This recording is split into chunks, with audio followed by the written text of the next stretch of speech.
digital age ngayon, madaling ma-access ang kahit anong uri ng content online, including pornography. Ayon sa isang artikulo ni Bernard Carganilla na inilathala noong January 12, 2024 sa Business World Magazine, ang Pilipinas ay may isa sa pinakamataas na rate ng porn consumption sa buong mundo at maraming Pilipino ang nagiging biktima ng negatibong epekto nito sa mentalidad, moralidad at relasyon. Pinatunayan ng mga pag-aaral na ang maagang exposure sa porn ay maaaring humantong sa addiction at maling pananaw sa intimacy. Sa kabila ng pagiging taboo topic nito, sa maraming usapan, hindi natin maitatanggi ang epekto nito sa ating isipan, emosyon, relasyon at pananampalataya. Ngayon, pag-uusapan natin ang epekto ng online pornography sa ating buhay at paano natin mapoprotektahan ang ating sarili laban sa bitag ng digital temptation. Ito ang What Do You Think? Kung saan kami nagpapaalalang, kabataan, desisyon mo'y pag-isipan upang maging tama ang iyong lalakaran.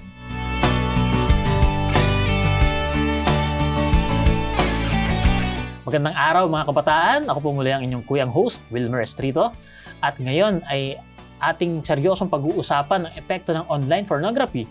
At muli nating makakasama si Ma'am Jazel Diaz na siyang ating pinakapanauhin na tagapagsalita ngayon. Pero para mas lalo natin siyang makilala, panoorin natin ang video na to.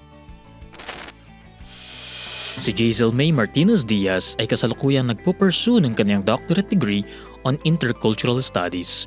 Ang main focus ng kanyang paglilingkod ay mga tao sa urban areas. Dati siyang professor sa College of Theology ng Adventist University of the Philippines at nagsilbi rin siya bilang youth pastor sa AUP Philippine International Church at sa Pasay Adventist Church. Sa loob ng 11 years niyang paglilingkod, she is always working with and for the youth. Madalas din siyang naiimbitahan bilang guest speaker sa mga event na pangkabataan at ang isa nga niyang temang tinalakay ay pinamagatang The Overcomers, Conquerors in the Digital World. Kasama siya, sama-sama rin tayo matuto sa kung paano mamumuhay ng may ganap na kasiyahan, pag-asa at pananagumpay sa panahong puno ng teknolohiya. Yan, so welcome po muli Ma'am Jazel sa atin pong programa, What Do You Think? Meron po ba kayong gustong sabihin sa ating mga online viewers at listeners? Ayan, hello Wilmer at hello din sa lahat ng mga nakikinig at nanonood sa atin ngayon. Nawa ay patuloy niyo po kaming subaybayan at kung meron kayong na-miss na mga episodes, balikan niyo po kasi sobrang marami po kayong matututunan. So God bless po as we discuss these things. Tutok lamang po kayo. Yan, salamat po muli, Ma'am Jazel. Gusto din po nating batiin ang lahat ng ating mga taga-subaybay sa Facebook page natin na Hope Channel North Philippines at Adventist World Radio Manila. Ganun din po sa ating YouTube channel na Hope Channel North Philippines. At nawa ay kayo po ay patuloy na pinagpapala ng Panginoon. Siyempre, hindi rin po natin kakalimutan ang mga nakatutok ngayon sa ating television, sa GSAT Channel 37 at Digital Receivers Channel 45 at sa mga nakikinig din sa ating radyo, AWR 89.1 FM. Kamusta po kayong lahat? Sana po ay nakakaranas kayo ng pag-ibig ng Panginoon at lang kanyang pagpapala sa inyong buhay. Iniimbitahan din po namin kayo na mag-subscribe, mag-follow at i-like at i-share ito pong ating live broadcast ngayon upang mas marami pa po ang mabless at makinabang sa ating pong makabuluhan na pag-uusapan ngayon.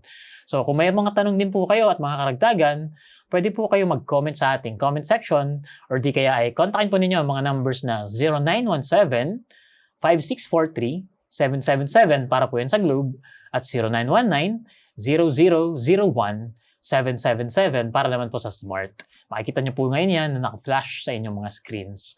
At ang paksa po natin na pag-uusapan muli ay may pamagat na what are the effects of online pornography? So kung sa tingin mo, ikaw o ang iyong kaibigan ay mahilig din sa mga ganitong klase ng mga panoorin o meron kang anak na ganitong klase rin ang pinagkakaabalahan ay para sa iyo ito. So bago tayo magpatuloy sa ating pag-uusapan ay tayo po muna ay maiksing manalangin. Aming Ama na nasa mga langit, muli kaming nag-iimbita sa iyo na ikaw ang pumagitna sa amin at manguna sa amin habang aming pag-uusapan ng isang maselan na topic ngayon.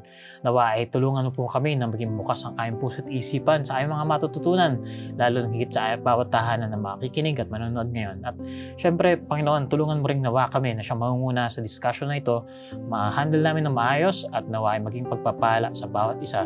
Ito po ang nalangin namin sa pangalan ni Jesus. Amen. Yan. So, yan. Ma'am Giselle, tayo po ay magpapatuloy dito po sa ating series tungkol sa tech addiction. At ngayon nga, particular na pag-uusapan natin yung may kinalaman dito sa online pornography. So, ano nga ba ang mga pangunahing dahilan kung bakit marami ang mga tao na naapektuhan or parang nahuhumaling dito sa online pornography? Totoo yan, parang, yeah, it's a taboo nga, pero pag-uusapan natin ngayon, bakit marami ang nahuhumaling to it? Actually, it started noon na wala pang online, is meron talagang hard copy ng pornography. Like, for example, yung mga pocketbooks, ganyan, and then yung mga magazines and all of that. So, nung mga wala pang online, yun yung kinahuhumalingan ng ibang mga tao o ibang mga kabataan. Pero ngayon, since it's online, bakit nahuhumaling sila sa online pornography? Kasi una sa lahat, madaling i-access ito. And at the same time, pag-access mo, hindi malalaman ng ibang tao, parang gano'n, So, laganap siya, madaling mapuntahan sa internet, kahit sa smartphone mo, sa computer mo. Unlike noon kasi, kailangan mo pa ng DVD player kung sakali, kung talagang manonood ka ng mga ganun, Pero ngayon kasi, anywhere, anytime, meron na siya. And then at the same time, dahil online to, hindi malalaman ng ibang tao na you're actually exploring it, you're actually discovering it, or you're actually watching it. Kasi nga, anonymous kumbaga, hindi natitrace, parang ganon. So, ang creepy talaga niya sa panahon natin ngayon kasi baka mamaya hindi mo alam. For example, ako, kung meron akong teenage children, baka mamaya hindi ko alam, nakapanood na pala sila or they're into online pornography na pala. I'm not aware kasi may ganun. Madali siya i-access and merong anonymity, ganyan. Kaya, ang talaga, maraming prone talaga to online pornography. And then, natural kasi sa atin yung curious ka. Yan. About sex, about sa pag-unawa sa sarili, sa katawan natin, At some point, bahagi kasi ng development ng isang kabataan yun, ng adolescent, na natural na nagiging curious sila, even sa physical intimacy and all. So, that's part of growing. Pero, ang nakakalungkot kasi, pag hindi sila guided, so, pag nakita nila yon at naging pleasurable para sa kanila na makita yon and all, may nararamdaman sila something, uulit-ulitin nila hanggang sa ma-addict sila doon. And then, yun nga, tinatago nila and all, ganyan. So, ang laking factor ng education about it and ng guidance, lalong higit ng mga magulang, And then another one is, kakulangan sa sex education. Dahil nga naging tabu siya, maraming pamilya, maraming paaralan na they're not talking about it. So, nangyari, pumupunta sila sa internet para mapanood yun, para malaman tungkol about sex education, So, ang laking challenge para sa mga teachers, para sa mga parents, to actually teach it properly. Kasi pwede rin naman may tendency na ma-open agad to sa mga kabataan ng hindi pa tamang panahon at hindi pa tamang yung maturity level nila, and they might explore beyond what the book is teaching, parang ganun. Kumbaga kahit pa sabihin na merong sex education pagdating sa curriculum sa mga schools, minsan ine-explore pa nila ng beyond sa kung ano lang yung naturo sa kanila. Totoo. Which is kind of sad, and kaya ang dami nating dapat i-guard, with regard to this one. And then, kaya nakaka-addict pa rin siya, merong about psychological and emotional factors kasi about it. For example, yung dopamine nga na sinasabi natin, yung chemical sa brain natin na about pleasure. So, dahil nga dun sa dopamine rush and pleasure response tulad ng social media at online gaming, ang panonood ng pornography ay nagtitrigger ng release ng dopamine na yun and pleasure hormone na yun. Na nagiging sanhe na parang ang sarap sa pakiramdam na maaari magdulot ng addiction to it. Alam mo yun? Kasi nga may nararamdaman sila physiologically sa katawan nila. So, uulit-ulitin nila. Lalong higit kapag parang if the kids or the young people are not aware na hindi pala maganda yun, yung naidudulot sa kanila. Parang gagawin nila, okay lang, normal lang, kasi masaya naman, parang ganun, or masarap sa pakiramdam, ganyan. So, another thing, bakit nakaka-addict siya, ganyan, is ginagamit din itong coping mechanism sa stress at sa kalungkutan. So, para sa ilang mga kabataan, yung panonood ng pornography ay nagiging paraan ng pagtakas nila sa stress, sa depression, or sa emotional struggles nila. At the same time, escape from reality, yung mga fantasy na ipinapakita sa porn ay maaaring gawing takas mula sa personal na problema, kawalan ng kasiguruhan sa tunay na buhay. Something like that, And yun nga, another thing kasi is yung impluwensya ng social media sa peer pressure. Kasi pag nakikita mo siyang lagi nagpa-pop up sa social media mo, na may mga sexualized content, parang mas matitrigger ka na pumunta sa mga ganun, at yun na lang, puro ganun na lang yung panoorin mo. Kasi nakakalungkot, Wilmer, no? Kasi even the advertisements, they are really sexualized. Dumaan ka nga lang sa sa expressway, sa EDSA and all, or whatever. Mga billboards. Yung mga billboards, ganun na Ganun din sa online, mga online advertisements, very suggestive siya ng sensuality, ng sexuality, na i-invoke yung desire ng mga kabataan to actually go for more sa mga ganun, and to explore for more, So, very creepy talaga. Ang daming danger online because of that. Tapos, kapag meron pang, kunyari, peer pressure sa school, group influence sa school, na dahil para sa ibang mga tao, ibang kabataan, normal lang to, okay lang to. Ini-influensyahan pa nila yung iba, no? Ayun, parang sinishare pa nila sa kapwa nila na, ay, ikaw din, tinan mo, panoorin mo, ganyan. What? Parang, yun yung mahirap pag wala tayo ng the right principles sa buhay. Pag wala tayong, the thought of what is right and wrong, parang ganun. So, may tendency na magdudwell na lang tayo doon. Kaya, ang malaking factor din, bakit nadadala sa mga ganito, sa online pornography yung mga kabataan, they're not guided by the parents, the guardians, or the role models. So, hindi pinag-uusapan kasi sa pamilya, right? Hindi pinag-uusapan sa tahanan. So, hindi nila nalalaman kung paano yung tamang, how to treat these matters ng maayos, And then yun, kakulangan ng positive role models, maaaring they're finding intimacy for other things.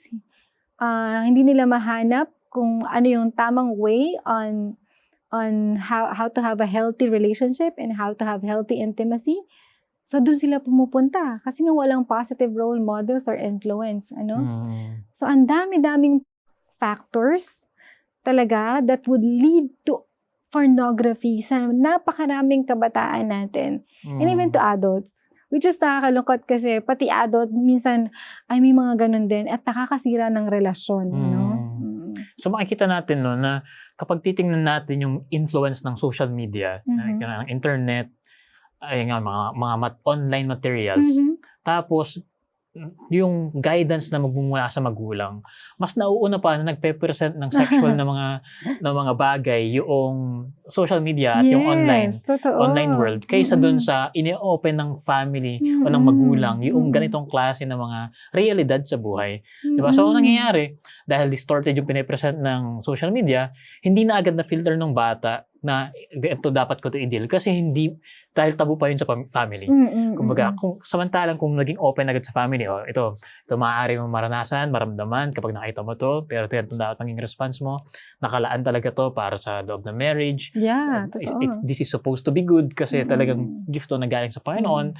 Pero i-stimulate ka prematurely ng media, ng mga tao sa paligid mo, pero ganito ang dapat maging response mo. Diba? Kung maging open yung communication natin ng ganitong bagay sa pagdating sa tahanan. Pero kung hindi, ayan, nauna na yung social media, nauna na yung mga movies, yung television, yung bata, hindi nila alam kung paano nila i-handle yun. Yun ang nakikita ko na maaaring magiging issue din. Kasi for example, sa akin, in our school, nung elementary ako, we haven't heard about it. Parang walang sex education na ganyan. Hanggang sa nag-high school kami, doon lang namin nalaman yung mga parts ng katawan namin, to the detail and to the dot, parang ganoon sa, I think that's biology, something like that, sa subject ng biology. Then doon lang namin naiintindihan in a scientific way, kumbaga, na in a high school mind, pwede pala ituro ng teacher talaga, lalo higit sa biology class, yung scientific way of sexuality and yung sex, Pero at the same time, pag high school ka na kasi, alam mo na rin yung mga principles na what is premarital sex, what is sexual immorality, what is right or wrong with regard to sexuality, parang ganon. So, ikaw, if you're wise enough and you are educated about it, alam mo na hindi mo dapat gawin yun. Alam mo na you're not gonna enter that unless you're married. Unless talaga na may asawa ka na and you enjoy the gift of sex within marriage. Parang ganon. Kapag iniisip ko nga kahit sa family namin ngayon, wala, hindi namin napag-usapan yun. Kaya kumbaga, naging college na lang ako, naintindihan ko na lang siya lahat and all, nang hindi nang galing sa family. Well, totoo. Kasi nung time natin, Wilmer, it's really a taboo. Diba? Hindi talaga pinag-uusapan. Pero now, I am raising the next generation. I'm very careful in teaching my children little by little on how to scrutinize, to understand, and to be, alam mo yun, parang dapat malaman nila what is right and wrong with regard to intimacy and all of that. So, for example, dun pa lang sa simpleng, actually, it starts with sa simpleng pananamit pa lang eh. I would always tell them na there are parts of your body that are very private and you need to cover them. You need to protect them. They are sacred. It's something na you don't expose to other people because hindi lang dahil sa danger, because they are, they are private. When we say private, you don't expose them. Parang ganon. So they're very young minds, around 5 years old, 7 years old, 9 years old. As young as they are, they need to know, starting with their pananamit pa lang department, yung mga ganong bagay. And then later on, as they grow, we will, educate them and tell them why, the why of those things, and the dangers as well if they keep on exposing those things, ganon, and if they would see those things, ganyan. Pero, to be honest with you, Wilmer, pag nakakita sila ng naka-swimsuit, two-piece, wala sa kanila yon. Because their minds are very innocent, right? Kasi bata pa sila. Ang alam na lang nila, swimwear yon. Tama? That's a swimwear. Ganyan. So, you use that for swimming. Tama? Tama. Pero kung ginamit mo yon nang wala ka sa swimming pool, then what's that? Diba? Then what's that? Hindi na siya appropriate. Meaning, that's not it, it's being used for a different purpose. So that's the time we would explain to them. Ang problema kahit sa social media, di ba? Halimbawa, naka-swimsuit, makikita mo na pinapost sa social media. So kahit na ikaw na nasa setup ng hindi naman nasa swimming area, kumbaga, ay expose ka pa rin na pwede ka mag-isip ng iba kahit na ganun yung nakikita mo na nasa setting sila ng swimming area. Nakikita ko din na halimbawa, kailangan din na malaman ng mga kabataan na darating sila sa point, kahit na matrain sila early on, halimbawa sa mga kids mo, darating din sila sa point na meron talaga magsasabi kahit sa social media na, ay, pananamit ko to, ako ang bahala mag-decide nito, katawan ko to, ako ang bahala mag-decide nito, na meron mga ganun na klase ng thought. Kung meron man sa ating mga kabataan na ganun klase yung thought, hindi naman namin sinasabi na mababa yung ganung klase na pag-iisip. Pero gusto lang nating sabihin na merong mga principles na kailangan nating maintindihan na beyond lang sa kung anong susuotin ko ngayon, kundi kung anong iisipin ng ibang tao, kung anong mai-stimulate sa kanila, kung ano yung proper na setting na ngayon, kung ano yung dapat kong i-post sa social media na nasuot ko, di ba? So, napakarami ng mga iba't ibang aspect na avenues para maging sensual yung pag-iisip ng mga tao. So, kailangan mo na maging maingat doon. Di ba? Kasi, ginagamit ng kaaway yung lahat ng avenues para patuloy na ma-distort itong area na to. At nakikita nga natin, sabi sa statistics, di ba? Isa tayo sa top. Actually, nung ini-research ko tong topic na to, noong 2023, top 1 tayo pagdating sa pagpunta sa specific na site ng porn. Top 1 tayo noong 2023, 2024, top 3 na tayo, Mhm. improving. Ay, Pero wow, ha? nasa top pa rin tayo. Pero Mhm. makikita natin, no, kasi bumaba, improving, top 3 na. Pero nakikita natin na yung trend ay ganun pa rin. Nandun pa rin tayo sa taas, Totoo. kumbaga. So, kailangan natin ng education kung paano mapiprevent tong ganitong klase. At isa sana to. Pero makikita natin na marami kasing tayo nakikita na effect nito pagdating sa bawat na mga relasyon na nakikita natin. So, speaking of effect, ano nga ba yung mga immediate na effect kapag nanonood ng ganitong klaseng mga materials yung ating mga kabataan pagdating sa emotional at health nila? Yeah, so merong immediate effect talaga siya. Una is talaga yung pleasure and excitement, nandun yun eh. So pag nanonood ng porn, nagtitrigger talaga yung paglabas ng, yung happy hormone or dopamine hormone na talagang yung responsible for pleasure or kasiyahan, ano? And then yung instant gratification, parang mabilis mong mararamdaman yung enjoyment o yung pakiramdam na yun na to the point na gusto mo na siyang paulit-ulitin kaya na-addict na, ano? Yun yung mga immediate response. And then, sa paglipas ng panahon, maaaring mabawasan yung sensitivity ng utak din sa dopamine na yun. Kaya nangailangan ng mas matinding content pa para makuha pa yung parehong excitement. So, grabe. Nag-worsen, ano? Kasi parang na-used to it na sila. Parang they want more, ano? And then, sa emotion naman, ano? Aside from that physiological, pakiramdam and all, ang effect niya immediately is yung guilt and shame. Kasi maraming tao ang nakakaranas ng guilt or hiya pagkatapos manood ng pornography, lalo na kung ito ay labag sa kanilang personal or moral beliefs. Kasi at some point, alam din nila, that's why they're hiding, ano, na it's not good, na hindi tama. So, nagigilty sila, nagiging shameful sila, ano.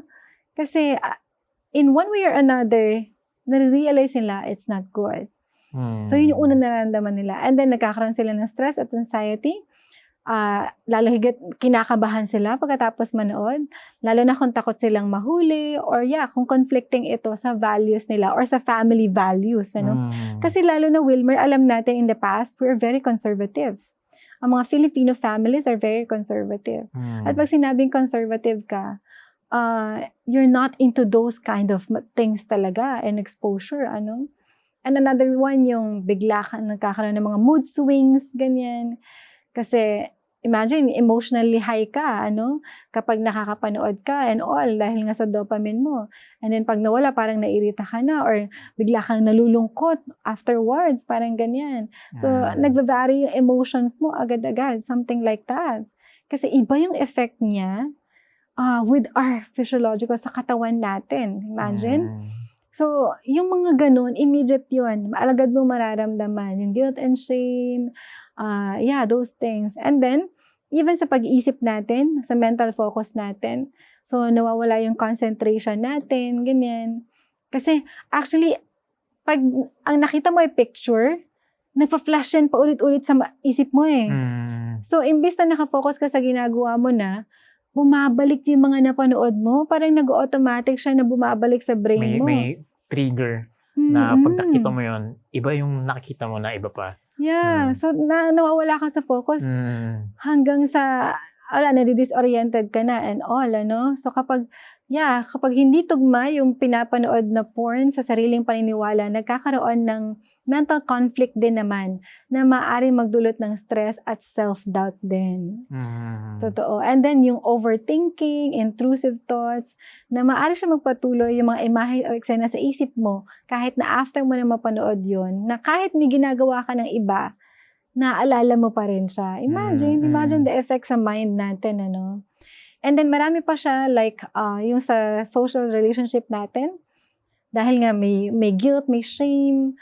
And then, nagkakaroon din tayo ng unrealistic expectations with regard to intimacy.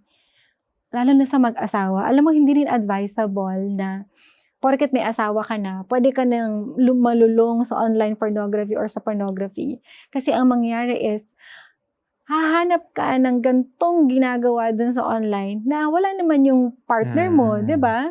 So, unrealistic yung mga expectation na yun na naapektuhan tuloy yung relasyon nyo mag-asawa because of that.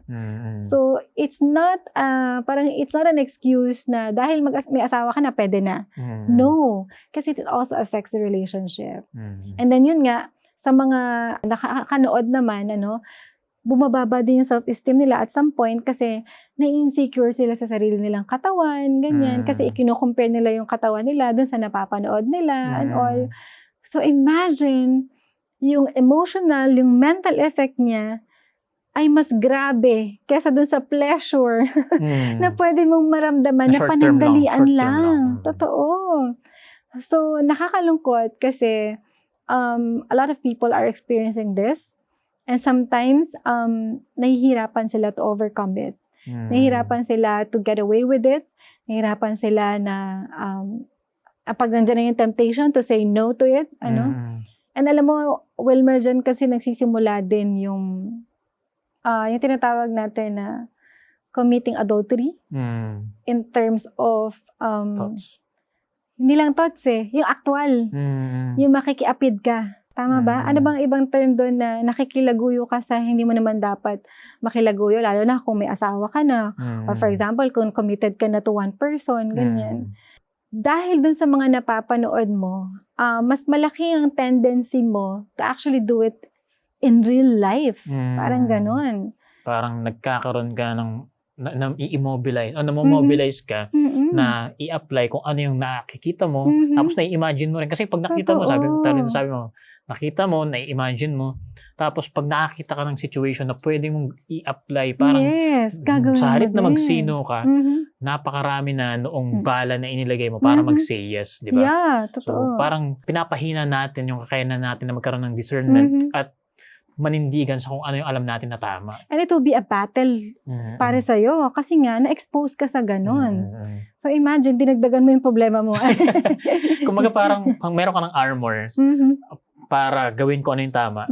Pero dahil sa panonood mo nitong ganitong klaseng mga materials, lalo mong pinapahina yung armor mo, pinapanipis yung armor mo. Kaya pagdating mo sa actual na laban, parang napaka-vulnerable mo na tuloy ngayon. Totoo. So, sa halip na parang dito, ang pinag-usapan natin, hindi yung positive at negative. Parang puro negative talaga. Ay, ganun ba? Natin. Kasi parang mahirap naman talaga na maghanap ng positive sa ganitong klase ng mga materials, di ba? And yet, nakikita natin na napakataas ng consumption natin sa ganito. Di ba? Pagdating sa statistics nga, napag-aralan natin. Kasi ang labo talaga siya na maging positive. Kasi una sa lahat, nawawala yung purity natin. So, nagiging impure tayo as we dwell on it. Lalo na if we participate on it or whatever, if we focus on it talaga. Andun yung impurities ng thoughts, ng hearts, and sometimes our actions. At pagkatapos yun nga, yung sinabi mo, no, yung tungkol sa paano naapektuhan din yung relationship natin sa iba. Sa halip na, halimbawa, magkaroon lang tayo na pure thoughts kapag nakikipag-friends tayo sa ating opposite sex, ay iba na yung mabilis na naiisip natin dahil sa kung ano yung inilaman natin sa ating isipan. Totoo. At kung nga, sabi mo, kung mayroon na tayong commitment, kahit yung gusto sana natin na maging masaya yung ating relasyon, pero hindi natin maiwasan ma-objectify natin kahit yung mga tao mahalaga na may sa atin, di ba? So, sa halip na hindi sana tayo dadating sa ganong klase na sitwasyon, na maaari maging reason para magkaroon na ng brokenness sa relationships natin, at sa ating maging sa sarili natin na integrity ay nangyayari. Tayo mismo yung kinakailangan na mag-struggle. Tayo napapahirap sa sarili natin, kumbaga. So, I wanna pick up, Wilmer, yung word na sinabi mo na na-objectify yung tao. Kasi ganun yung tendency talaga na paano mo na-objectify yung tao if you just looking at him or at her for pleasure lang. Na hindi na love or affection yung pinapakita mo. You're just using him or her para lang sa pleasure mo. Para masatisfy yung pleasure mo. Para masatisfy ka. To the point na it's not love. Alam mo yun? And a relationship must be founded in love. Pero anong nangyayari, it's being founded with satisfying your pleasure. And it's not good. Napaka-insightful po ng ating napag-usapan sa unang part ng ating talakayan. So, kung mayroon po kayong mga tanong na may kinalaman sa ating mga na-discuss, o kaya mga karagdagan, pwede po kayo mag-comment sa ating comment section or di kaya ay kontakin po ang mga numbers na ito, 0917-5643-777 para po sa Globe at 0919-0001-777 para naman po sa Smart. Makikita nyo po na naka-flash yan sa ilalim ng inyong mga screens. Pero bago po tayo magpatuloy sa ating discussion, pakinggan po muna natin ang isang magandang awitin.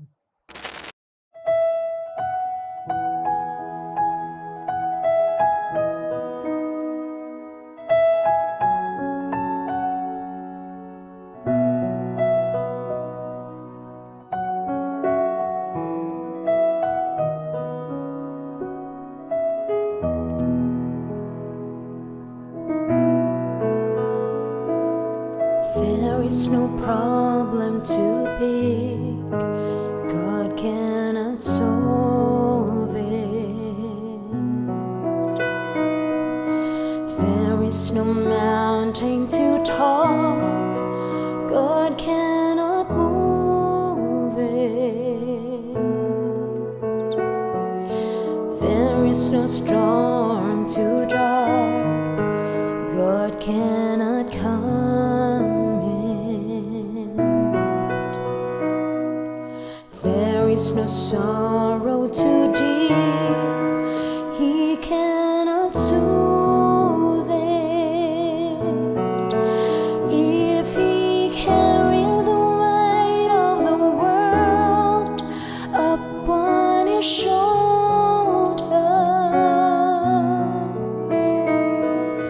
I know, my brother, that He will carry you. If He carried the weight of the world upon His shoulders,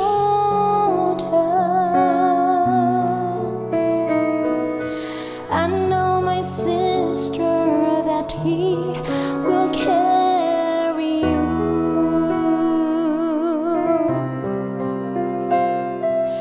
There is no problem too big, God cannot solve it. There is no mountain too tall, God cannot move it. There is no storm too dark, God cannot calm it. There is no sorrow too deep, He cannot soothe it. If He carried the weight of the world upon His shoulders,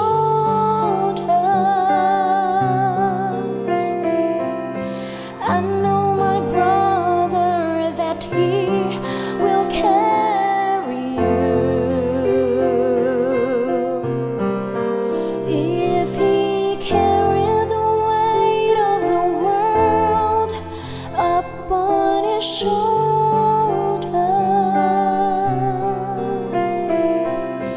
I know, my sister, that He will carry you.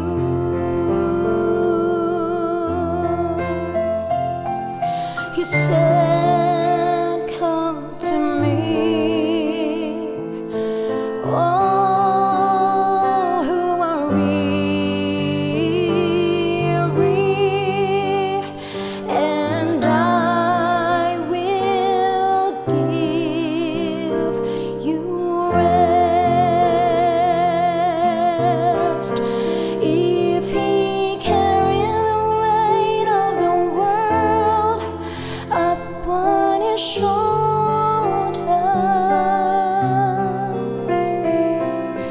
I know, my brother, that He will carry you. If He carried the weight of the world upon His shoulders,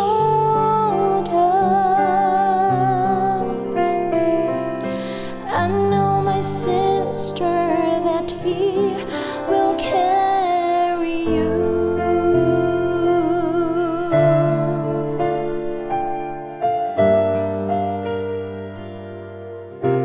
He will carry you.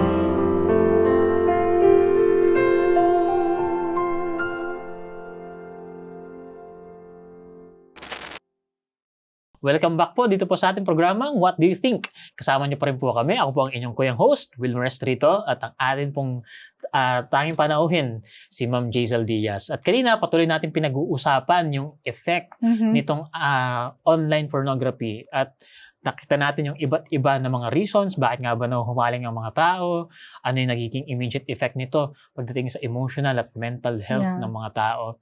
So, ano yung long-term naman na effect ng porn addiction pagdating naman sa ating spirituality at maging sa ating relationship? Totoo. Aside from the short-term effects, meron din kasing long-term effect niyan. For example, yung pagkakaroon ng unrealistic expectation with regard sa intimacy, na akala mo ganito dapat and all, na it's not real. Kasi nga, you just see it on the pornography, lalo higit sa online pornography, And then at the same time, meron din tayong distorted perception ng love and ng sex na maaaring maging sanhi ng hindi makatotohanang pananaw sa intimacy, kung saan ang isang tao ay naghahanap ng extreme, scripted, or exaggerated na experiences tulad ng nasa porn, And then magkakaroon ka din because of that ng sexual dissatisfaction. Kasi yung sobrang panonood ng porn maaaring magdulot ng kawalan ng kasiyahan sa tunay na intimate experiences dahil hindi ito kasing perfect or intense tulad nung napapanood, And nakakalungkot pag ganun kasi hindi mo na na-appreciate even yung simple intimacy, pure and simple intimacy, kasi mas hinahanap mo yung grabe, yung intense and all na hindi naman realistic, At the same time, minsan, in the long run, nawawala din yung emotional connection mo with your partner kasi mas pinahalagahan mo na yung lust kaysa love. Dahil sa labis na exposure sa porn, maaring mas maging objectified nga yung tingin mo sa partner kaysa pahalagan mo yung deep emotional bond ninyo. And, Wilmer, to be honest, with regard sa... Magkaiba kasi yung babae at lalaki, Ang babae kasi mostly emotionally attached sila.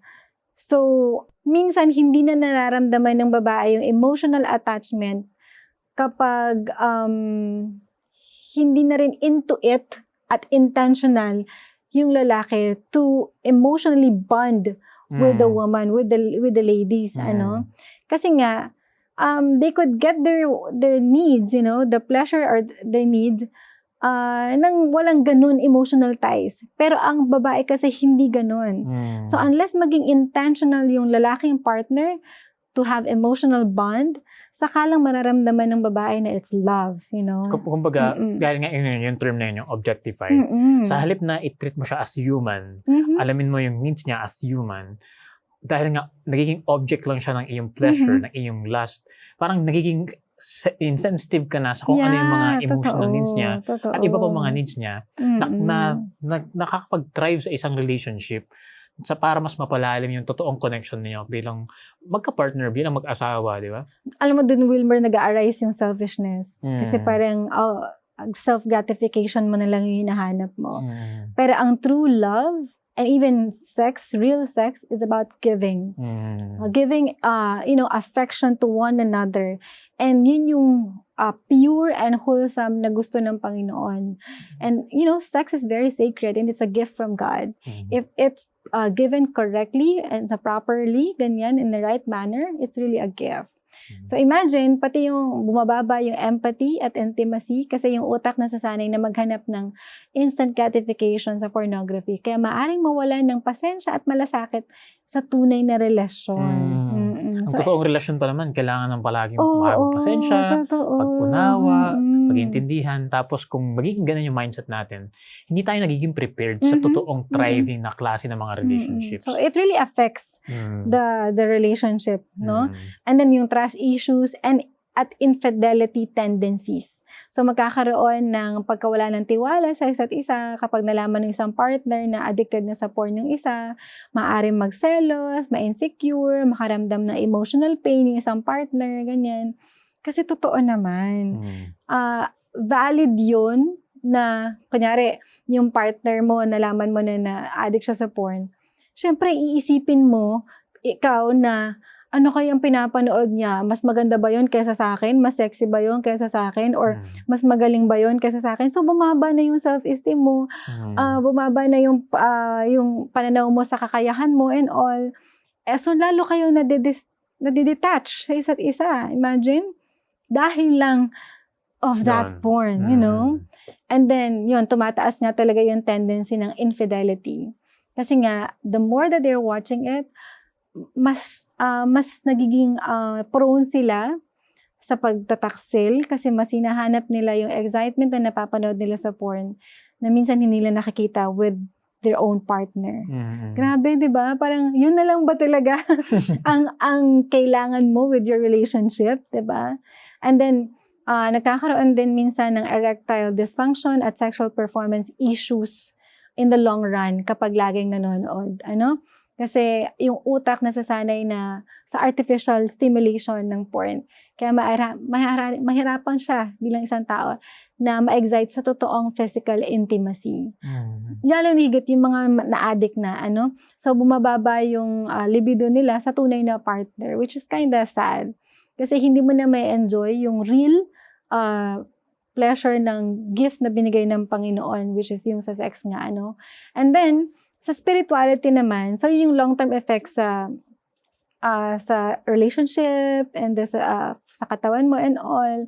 No, sa spirituality, Wilmer, meron din ano? Una yung guilt and shame and then yung spiritual disconnection mo sa Panginoon.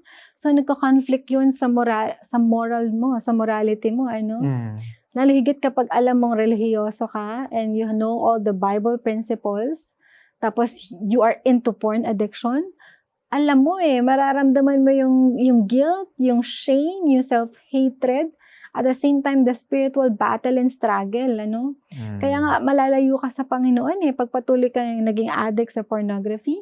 Kasi alam mo na sinusuway mo yung purity na nais ng Panginoon para sa'yo. At the same time, yung kagaya ng binasa mo kanina, 'di ba? Yung tumingin pa lang ikaw ng lustful intent, nagkakasala ka na, 'di ba? So, napapalayo sa Panginoon. Parang ikaw yung nagkakaroon ng reason para mahiya ka na lumapit sa Panginoon. Although in a sense, hindi naman tayo itinataboy ng Panginoon kapag tayo nadadapa, nagkakamali. Open pa rin ng Panginoon para tumanggap sa atin at magpatawad. Pero kung minsan tayo nagpapahirap sa sarili natin na mas lalong lumapit sa Panginoon dahil sa mga ganitong klase na unnecessary naman sana. Pwede naman sanang hindi. Totoo. Pero tayo mas nahihirapan na mas lalo pang makilala ang Panginoon, mas lalo magkaroon ng deeper connection sa Kanya kung hindi lang sana natin tinry, kumbaga. Yeah, so in a long-term effect pa niya, dahil nga lagi ka nahuhulog sa temptation, nawawala yung discipline mo, yung self-control mo. So humihina ka na in saying no to any temptation sa buhay mo. So ang tendency niyan, pati yung iba't ibang klase ng temptation, madali ka na mag-say yes. Kasi kung dito, palagi ka nahuhulog to that kind of temptation. So at the same time, nawawala na yung focus mo sa spiritual growth, kasi yun na yung focus mo sa buhay mo, napapabayaan mo na yung prayer life mo, yung worship life mo, yung pagbabasa ng Holy Scriptures, kasi nga, you're into it. Parang, ang hirap kasing to serve two masters Hindi talaga pwede yung Wilmer. You serve porn and then you serve God. Hindi pwede yun. It doesn't work together. So, either naiwan mo yun and then to follow God or sundin mo itong and then iiwan mo yung Panginoon. Something like that. Long-term to na effect. Kaya kung tayo nag-struggle tayo sa ngayon, ilapit na talaga natin sa Panginoon. Na huwag nating dumating pa sa point na kailangan nating iwan ng Panginoon para lang dito, di ba? So, ngayon ay ilapit na natin talaga ito sa Panginoon. Tapos ang malalapan nun kasi humihina yung moral compass natin and yung values natin.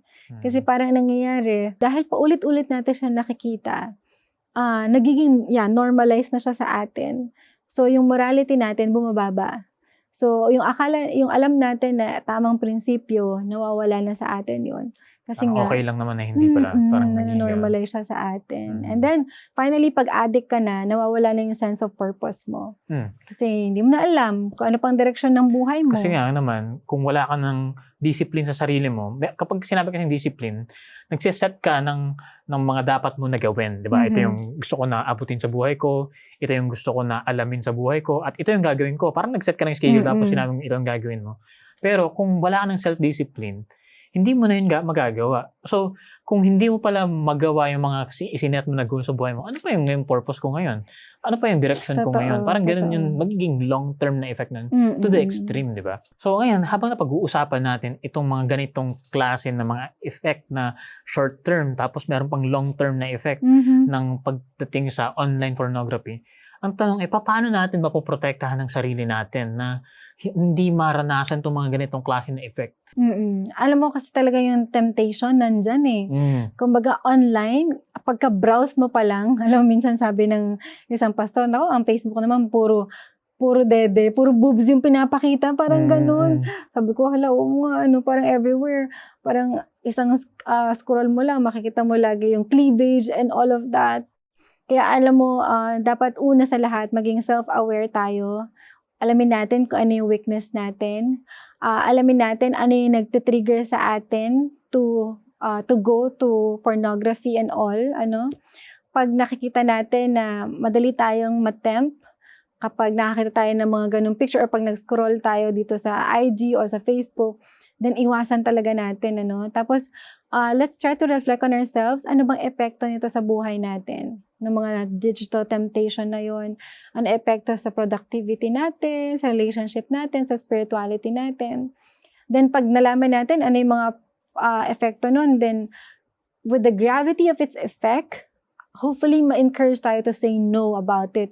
So say no to it. And then gawa talaga tayo ng intentional effort, conscious decision, na kapag alam mo ito yung nagtitrigger sa'yo, didisiplinahin mo talaga yung sarili mo na iwasan mo talaga. Talagang tama yung verse na I don't know if that's a verse na talagang sasabihin mo na, "Get thee behind me, Satan." Parang lalayuan mo hanggat maaari, kung pwedeng layuan, And then another thing you could do is talagang maglagay ka ng digital boundaries. Nalilimitahan mo yung screen time mo, or mag-set ka lang ng time where you can use your gadget, kasi kung sobrang dami mong time in using it, matetempt ka talaga, as in. Parang in one way or another, madali kang masway, madali kang to go to it kapag napakarami mong time to gadget or to screen time, Lalo higit iwasan yung paggamit ng gadgets bago matulog. Kasi iba yung effect pag gabi na. Parang mas madali na matempt with regard to those pornography kapag gabi na, Dahil parang pagod na yung isipan, hindi ka na mabilis na mag-filter ng mga panapanood mo. So, magkaroon din tayo ng no phone zones. Like for example, huwag magdala ng phone sa bedroom or sa bathroom or kung saan madalas nangyayari yung mga digital temptations in your life. So, kung alam natin na kapag nandito tayo sa lugar na ito, mas natitrigger tayo, mas natitempt tayo, then pwede nating iwasan na magdala ng phone on that place or lugar na yun, So, a little discipline.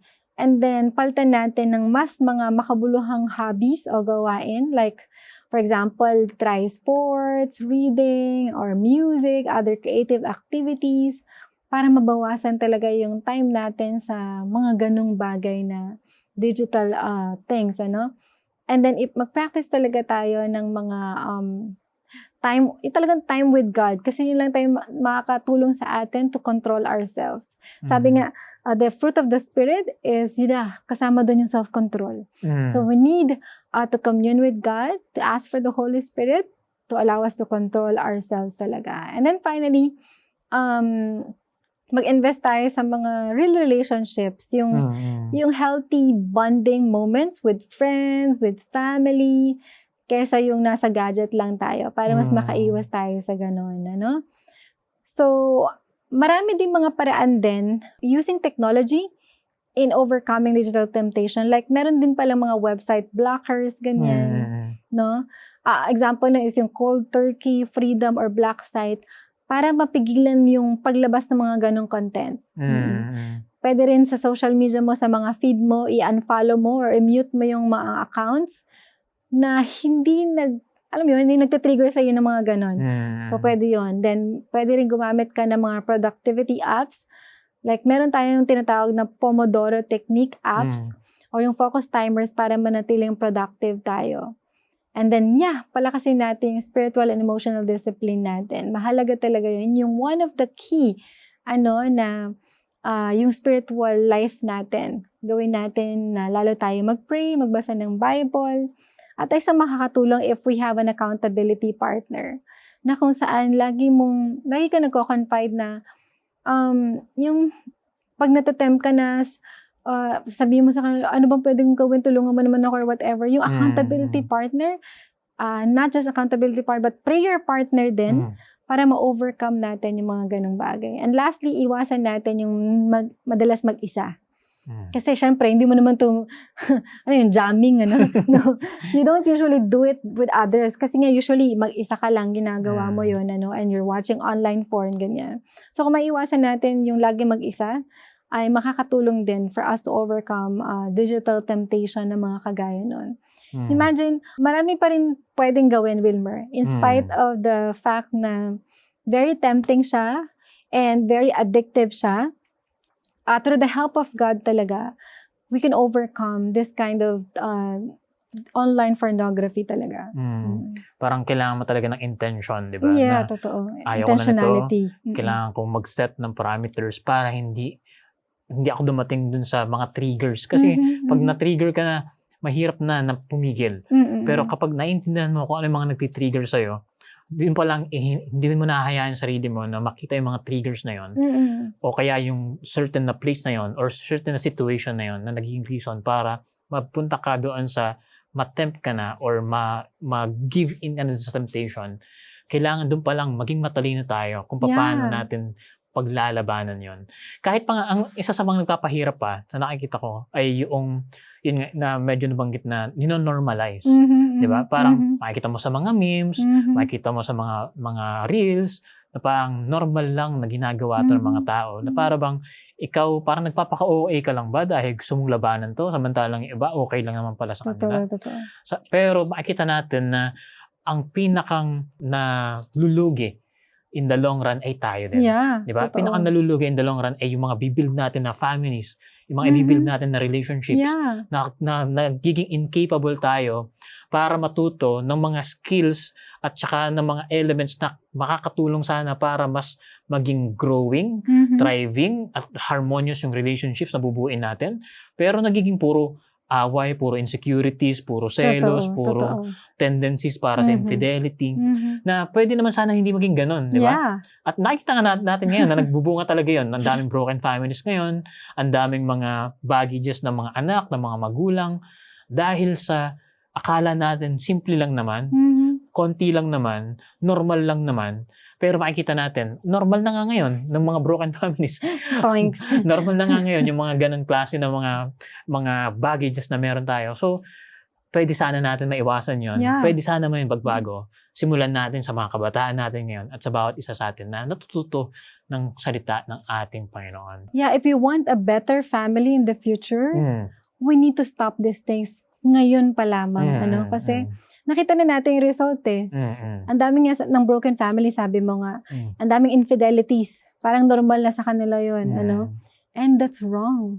And maraming in pain because of those things. And imagine it rooted here sa online pornography.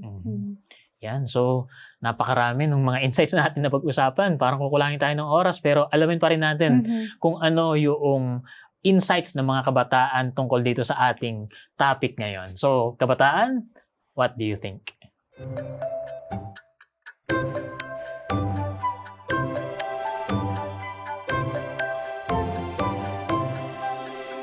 So, in my opinion, the most obvious sign of the effect of pornography on how we view intimate relationships is that when people show blatant disregard for the sanctity of intimate relationships. Because nowadays, people tend to hold intimate relationships as nothing more than physical pleasure, when it should be held in the regard that it should be shared, it's something special that should be shared with your partners. So I guess in summary, generally, the prominence of pornography leads people to hold relationships in very low regard and importance. Yan, maraming salamat po sa ating kabataan na si JC na nag-share ng kanyang thoughts about sa topic natin today. So, Ma'am Jaisel, ano masasabi mo sa shinare ni JC? I appreciate his thoughts with regard to, totoo yun, nawawala yung sanctity ng relationships and lalo higit ng intimacy because of pornography. Kung pwede lang talaga na ma-realize natin yung intention ng Panginoon with intimacy and relationship, mababless talaga tayo with the origin or real intent ng Diyos para sa intimacy. Kasi ang gusto ng Panginoon, yung intimacy ng husband and wife, yun din sana yung intimacy na meron tayo at ang Diyos. And imagine the being one na gusto ng Panginoon na maranasan ng husband and wife, yun din yung oneness na meron si God the Father, God the Son, and God the Holy Spirit. And yun yung intention ng Panginoon with regard to intimacy, but now it's being distorted because of pornography. So kung malalaman lang natin yung intent ng Panginoon on that, we would say no. We would really, really say no to pornography kasi ayaw natin na ma-distort yung intentions ni Lord. Yan. So, napakarami nating natutunan sa ating buong naging usapan ngayon, no? Nakita natin na ang pornography ay isang issue na hindi natin dapat ipagsawalang bahala. Ang labis na pagkahumaling dito ay maaaring humantong sa pagkawasak ng ating sarili, relasyon, at pananampalataya. Ngunit may pag-asa. Ang sabi nga sa Roma 12:2, huwag kayong makiayon sa takbo ng mundong ito. Sa halip, hayaan ninyong baguhin ng Diyos ang inyong mga pag-iisip upang maunawaan ninyo ang kanyang kalooban kung anong mabuti, kalugod-lugod at ganap. May paraan upang mapalaya tayo mula sa ganitong mga bitag at ito ay sa pamamagitan ng pagbabalik loob sa Diyos at pagsasagawa ng disiplina sa ating digital na buhay. Bago tayo magtapos, hilingan natin si Ma'am Giselle para sa isang panalangin. Let us pray. Lord Jesus, help us to be victorious. Help us to be overcomers of addiction and pornography. Enable us, Lord, to have pure thoughts, pure hearts, pure minds, pure lives. Because, Lord, that is what you want for us. Lord, have mercy upon us, especially for those people who have been addicted to pornography. Lord, set them free to the blood of Jesus Christ, to the power of Jesus Christ. Set them free, dear Father, that they may have lives that is glorifying you and holy lives, dear Father. And tulungan niyo po, Panginoon, ng mga naapektuhan ng mga gantong mga addiction and karanasan sa buhay. Na Lord, sana po hilumin niyo ang mga pain, ang mga heartache, ang mga insecurities that they have been experiencing. Na nawa, Panginoon, ay matulungan po ang bawat relasyon na maging kayo ang sentro nito. At yung intimacy ng God the Father, God the Son, and God the Holy Spirit, ang maranasan nawa na intimacy ng bawat mag-asawa na nakapakinig or nakikinig ngayon dito, Panginoon. Nawa, O Diyos, ay tulungan din po ang ilan sa mga kabataan na nalululong sa online pornography, na Panginoon, maunawaan nila why they must stop this, and maunawaan nila ang short-term and long-term effect na ito, so that they will be helped, Panginoon, na maitigil po ito at puspusin po sila ng banal na spirito to help them have self-control and discipline sa kanilang mga sarili, Panginoon. Maraming salamat na in this battle, you're with us. We're not alone. We're gonna be overcomers through your power, through the mighty indwelling of the Holy Spirit upon us. So maraming salamat, Panginoon, na diringgin niyo po ang aming mga panalangin at kayo din naman po ang Diyos na makapangyarihan ng siyang tutulong sa aming lahat. Ito po ang aming dalangin sa pangalan ni Jesus. Amen. Amen. Yan. Maraming salamat po, Ma'am Giselle, sa isa na naman makabuluhan na pagtatalakayan sa oras na ito, no? At syempre, salamat pa rin po sa ating mga viewers at saka mga listeners natin. Huwag pa din po kayong mahihiya na magtanong or mag-comment sa ating comment section, or di kaya kontakin po ninyo ang mga numbers na ito, 0917-5643-777 para po sa Globe at 0919-0001-777 para naman po sa Smart. Makikita din po yan na naka-flash ngayon sa inyong mga screen. So, huwag kalimutang i-follow ang ating pong programa para sa mga susunod pang makabuluhang talakayan. Sa susunod nating episode, pag-uusapan naman natin kung paano natin mapapangalagaan ang ating sarili mula sa negatibong epekto ng social media. Ano nga ba ang nagawa nito sa ating mental health, pananaw sa buhay at lahat ng iba pang mga aspeto nito. Abangan natin ang ating magiging diskusyon, kaya samahan niyo po kami dito pa rin po sa What Do You Think? Kung saan kami nagpapaalalang, kabataan, desisyon mo'y pag-isipan upang maging tama ang iyong lalakaran.